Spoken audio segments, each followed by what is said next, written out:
நீங்கள் தெருவோர கடைகளில் கற்றாழை ஜூஸ் வாங்கி குடிப்பவர்களா? நன்றாக கவனத்தில் வைத்துக் கொள்ளுங்கள். நற்குமரி என்று அழைக்கப்படுகின்ற சோத்து கற்றாழையைத்தான் பயன்படுத்த வேண்டும். கற்றாழையில் பல ரகங்கள் உள்ளன.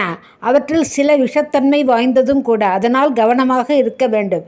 பச்சை நிறத்தில், இளம் பச்சை நிறத்தில், கடும் பச்சை நிறத்தில் கற்றாழைகள் கிடைக்கின்றன. கடும் பச்சை நிறத்தில் உள்ளவை முதிர்ந்த கற்றாழை ஆகும்.